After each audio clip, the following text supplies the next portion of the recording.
শারদ উৎসবে চাকদা পরিক্রমা করতে করতে আমরা চলে এসেছি চাকদার সবচেয়ে যে সমস্ত প্রাচীন দুর্গা পুজোর ক্লাবগুলো আছে তার মধ্যে চাকদা বুড়িমা তলার ক্লাব। এই বুড়িমা তলার ক্লাবে প্রতিবারের নিয়ম নিষ্ঠার সাথে পুজো এবং সবকিছু আয়োজন করা হয়। এবারও তার ব্যতিক্রম ঘটেনি। এবারে এইখানকার যে থিম করা হয়েছে সেটা অভাবনীয় সহজ পাঠ, যেগুলো আমরা সাধারণত খুব জানি কিন্তু আমরা সেগুলোকে নেগলেক্ট করে যাই। সেই সহজ পাঠের বিষয়বস্তু তুলে ধরা হয়েছে এই পূজা মণ্ডপে।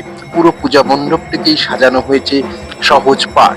এই সহজ পাঠ রবীন্দ্রনাথ 1930 সালে যে প্রকাশিত দুটো প্রথম এবং দ্বিতীয় ভাগ প্রকাশিত হয়েছিল এবং যেটা বাংলার 1337 সালে বৈশাখ মাসে শান্তিনিকেতন থেকে প্রকাশিত হয়েছিল এই সহজ পাঠ। এই সহজ পাঠে শিশুদের বাংলা ভাষা এবং সাহিত্যের মৌলিক বিষয়গুলো খুব সহজভাবে শেখানো হয় এবং এই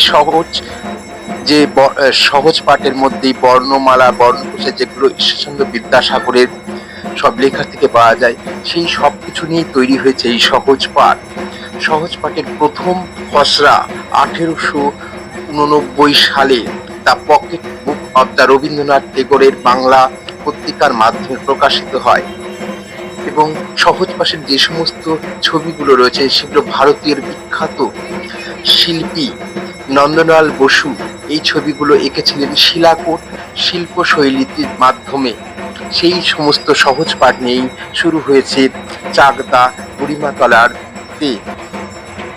সহজ পাঠের সেই সমস্ত নিয়ে এই পুজোর থিম তৈরি হয়েছে এবং পূজা আমরা দেখতে পাচ্ছি যে দুর্গা পুজো মা আরাধনা বা যে পুজো হচ্ছে সম্পূর্ণ নিয়ম নিষ্ঠা, এত নিয়ম নিষ্ঠা করে পুজো চাকদার অন্য ক্লাবে বা কোথাও আমি সহজভাবে দেখিনি, যেটা এই বুড়িমাতলা প্রতিবারে হয়। এবারও তা হচ্ছে। দেখতে পাচ্ছি যে সন্ধ্যা আরতি হচ্ছে এবং তার প্রত্যেকটা মানুষ এখানে নিয়ম নিষ্ঠা করে দেখছে এবং এত সুন্দরভাবে আপনি দেখতে থাকুন কি সুন্দরভাবে মাকে আরতি করছে, এত নিষ্ঠাভাবে এত সুন্দর। এই পরিবেশের মধ্যে এলে মনে হবে না অন্য কিছু। এই যে আরতি দেখছি, দেখতে দেখতে সবকিছু ভুলে যাচ্ছে, শুধু চারিদিকে তাকাচ্ছি।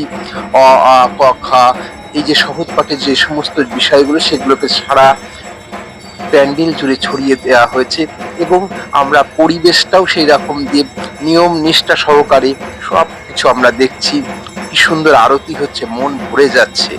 দেখতে শেষ না দেখে ছাড়তে পারবো না এই আরতি। দেখতে থাকুন, সবাইকে ধন্যবাদ, খুব ভালো লাগবে।